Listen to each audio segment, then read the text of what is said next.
help natin sila para Yes, para maintindihan ng maayos. Okay, the number 9 question is, today, we see arguments not only in politics but also within families and friendships because of opposing beliefs. The question is, how can we keep peace and respect even when we strongly disagree with others? Again, how can we keep peace and respect even when we strongly disagree with others? Do we have timer? Wala. Wala naman, so walang timer. Go number 11. Thank you so much for that very wonderful question. We Filipinos are very known about our value, which is the bayanihan. However, it's being really seen nowadays because of the divisiveness between our political views. I believe that in order for us to resuscitate this kind of value is to always keep in mind and perpetuate loyalty to our country instead to the people who are in the government. Well, I believe most of us here are still have a blurry understanding of what's happening right now. And most of us do not know how to who to believe and who to not. So let's stop turning blind eye on the problems of our country. Let's stop the double standard in choosing who to scrutinize and who to criticize. Because after all, when we are going to speak up, we could achieve a freedom from different kind of multidimensional problems of our country. That would be all. Thank you so much. Ay, parang nagkala. Mga klase. Yes. Laban Shubi. I pick question number 2. Okay, question number 2. Modernization is changing how we celebrate traditions like fiestas and bayanihan. Now, your question is, how can we keep our Filipino culture alive while embracing modernization? Again, how can we keep our Filipino culture alive while embracing modernization? Pardon po? How can we keep our Filipino culture alive while embracing modernization? Thank you so much to the beautiful and interesting questions. You don't need to be too much perfect just to convince the panel board of judges. The question that was given to me is, how can I keep modernizations alive and promote our culture? You know what, ladies and gentlemen, I came from Cavite. I am your tourism ambassador. I am your Reyna ng Turismo Cavite, and I'm very proud that I promote the tourism of Cavite. How can I promote the modernizations of our culture? Simple, by promoting our product na ang turismo ay para sa lahat. That regardless of who you are, regardless of who you are, just like my advocacy, disabilidad, ipakita ang kanyang abilidad na ang turismo ay para sa lahat. In our city in Carmona, we have a definitely store. Pinapakita ho sa amin at binibigyan ho namin ng sapat na oportunidad yung may mga kapansanan. Just like a member of the LGBTQI+ community. I'm standing here in front of you. I am a member of the LGBTQI+ community. I am a transgender beauty queen, but I am limitless. But how do those transgender person who have disability, and that we promote in our culture and we promote our beauty and our diversity if we beloved or if we love our differences. Because if we love our differences, we can change the world and we can love our modernizations. Thank you so much. Number 8. Question number 8. Question number 8. Listen. Many Filipinos complain about government issues but choose not to vote or get involved in community projects.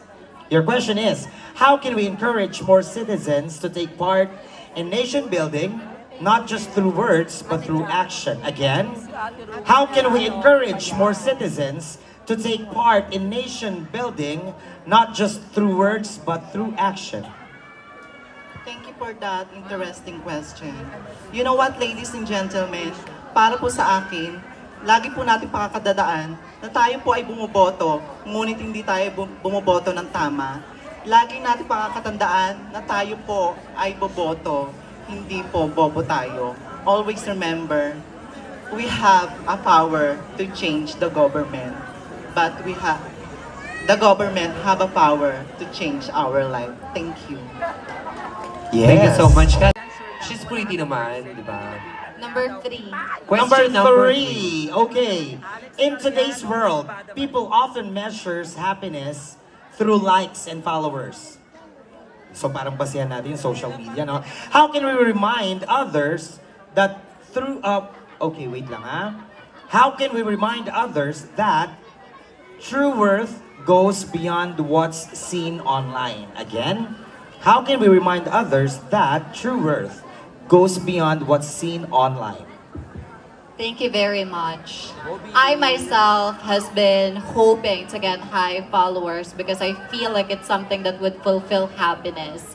I have reached 85,000 followers at this moment. However, true happiness is not being measured with the numbers that you are being seen or that you are being able to see on social media. However, my true definition of my worth is how I achieve things without being seen on social media. Many people are not aware that I graduated as a cum laude because that isn't posted online. Many are not aware that I'm working as an operations manager in the largest company here in the Philippines because that's not posted online.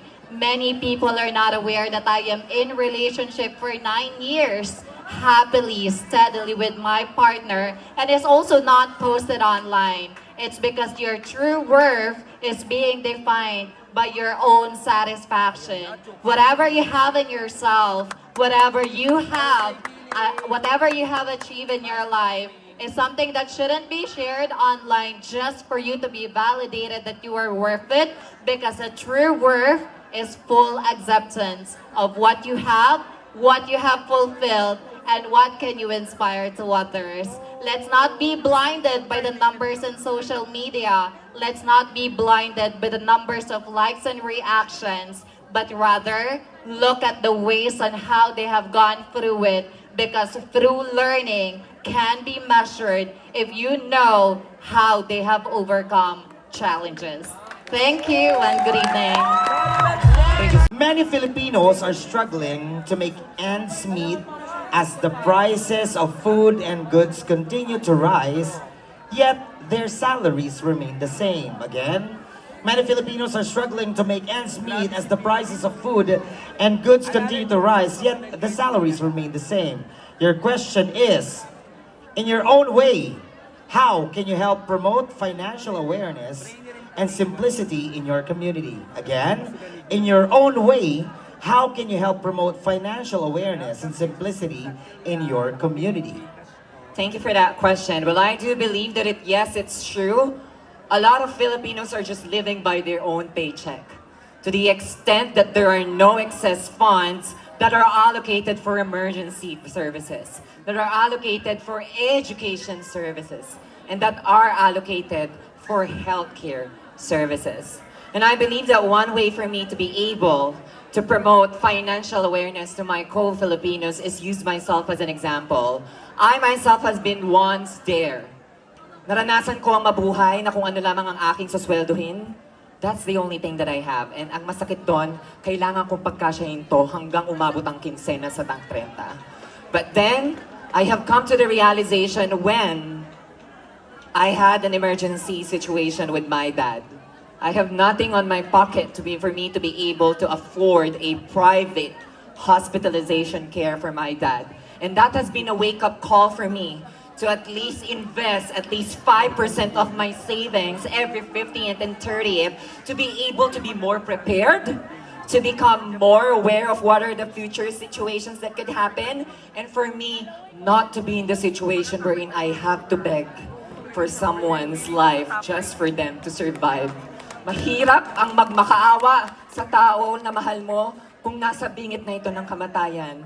And one thing for me to be able to promote financial awareness, I'm just gonna ask each and every one of you, are you gonna wait for that life and death situation to happen to you, nor to your family relatives, for you to be aware that savings, fundings are important? And if the answer is no, then I believe that it's about time that you take the initiative to do the same thing of what I have done for myself and for my family. Maraming salamat, Binondo. First question, number 5. All right. Candidate number 8. Many young Filipinos today feel unheard, especially when it comes to decision making in their communities. Now your question is, how can the youth prove that they are not just the hope of the future, but also the strength of today? Again, how can the youth prove that they are not just the hope of the future, but also the strength of today? Pwede po ba ka? Tatagalogin ko ba? Okay.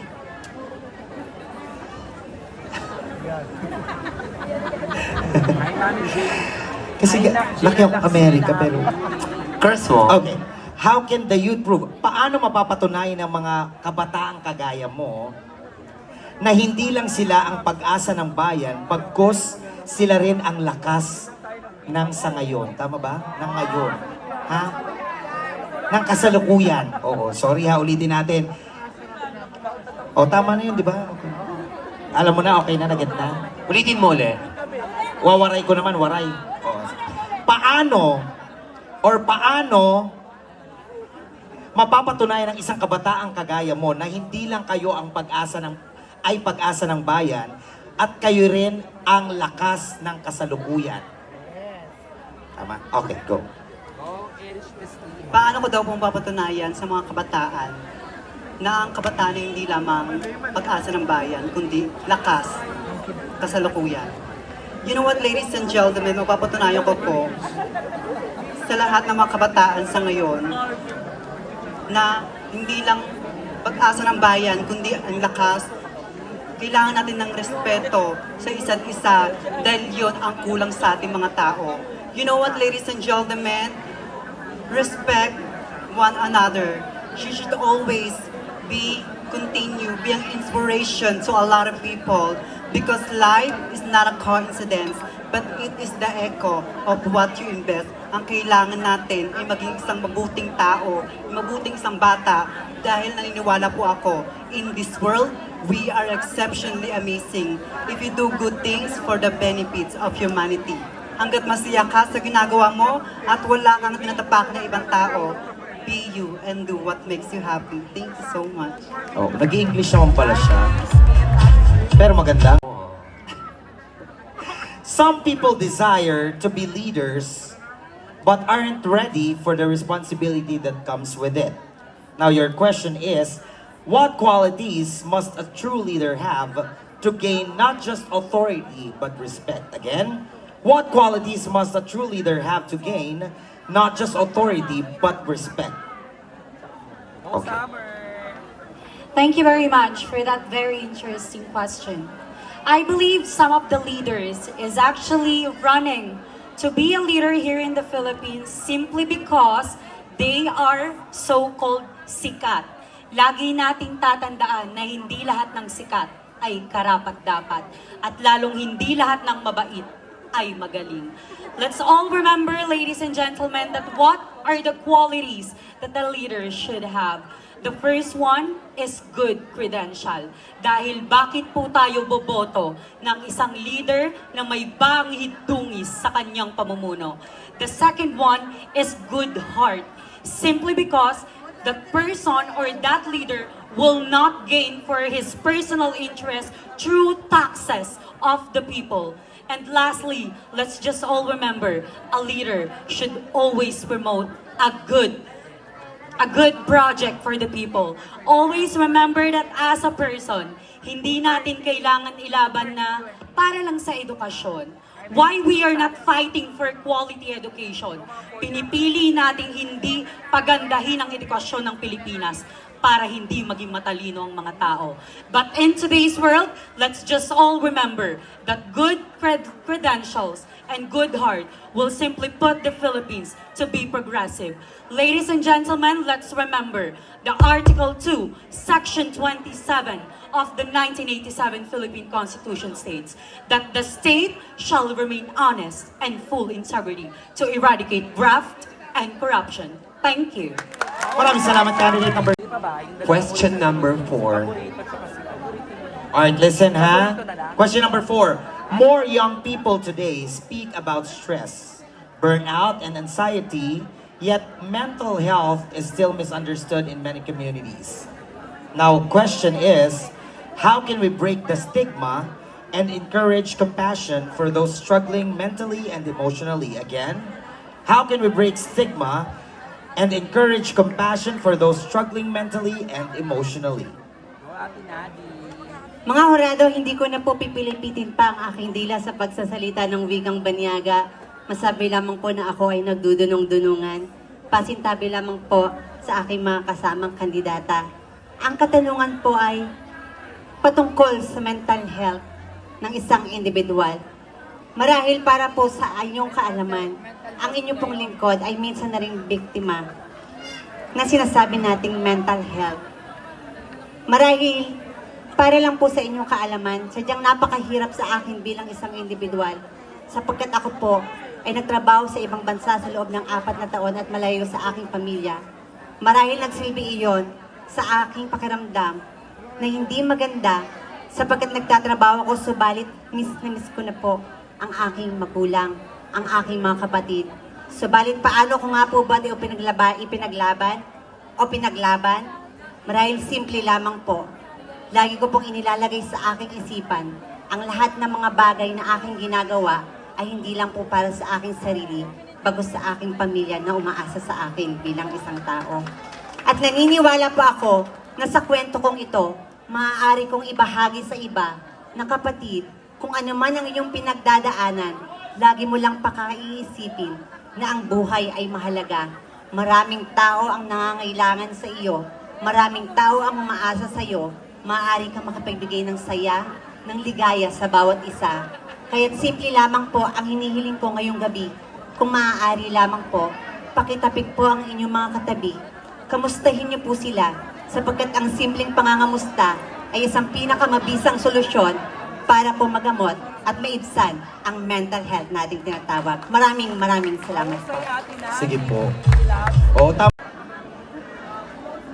Question number 1. Question number 1. Okay.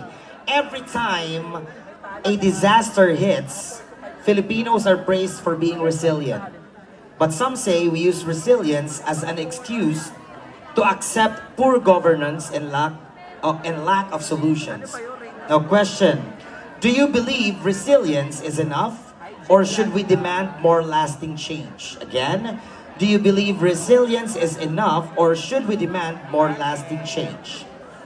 I always believe, ladies and gentlemen, that resiliency and unity are those qualities in order for us to achieve a better country, which is the Philippines. Why do I say so? Because nowadays, as we all know, na isa sa dahilan kung bakit ngayon ay nagkakawatak-watak ang mga Pilipino dahil sa iba't ibang mga paniniwala, lalong-lalo na sa mga political views at paniniwala ng iilang tao na mas magaling sila kaysa sa kanilang kapwa. And the best thing that we should do is to promote resiliency and unity for each and everyone so that we can be able to create a more beautiful world to live in. Because after all, our moral obligation is to uplift each and every Filipinos with a tenet of love, resiliency, and unity.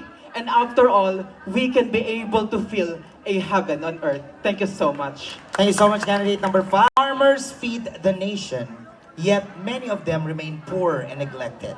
Again, farmers feed the nation, yet many of them remain poor and neglected. Now your question is, what do you think our country can do to give more value and respect to our farmers? Again, what do you think our country can do to give more value and respect to our farmers? Thank you so much for that very mind-boggling question. Ladies and gentlemen, panel board of judges, I don't want to prolong my answer because I don't want to be out of context in the long run. Well, for me, farmers is actually considered one of those sectors in our society that's being taken for granted. Though it is also undeniable that they put food on our table. But there are ways in order for us to be able to make sure that these farmers will never be neglected. That is to promote locals. If we will look on the current state of the Philippines, there are many times or scenarios wherein our government focuses more on getting rice or vegetables from other country. That speaks volume that they don't prioritize more our farmers. Also, there is no law or rule that actually protect our farmers. And we, as an individual, we can do so much. I know that election just ended a couple of years ago, but it should not end there. There will be coming election again this 2028. It is our time to correct everything. Because again, we need our farmers 3 times a day. So it is imperative for us to be able to choose leaders who will prioritize our farmers. Because again, they say, as cliche as it may sound, we need doctors sometimes per, let's say, once in our lives. But farmers, they feed us. We need them 3 times a day. So again, maybe 2028 election will be 2 years from now. So it only means to say that we have enough time to double check who are those leaders who have hearts to those farmers. At the end, whatever it is that we're building today, or the world that we're actually building right now, is the world that we will definitely build in tomorrow. So it is also imperative for us to invest on our leaders. Good evening.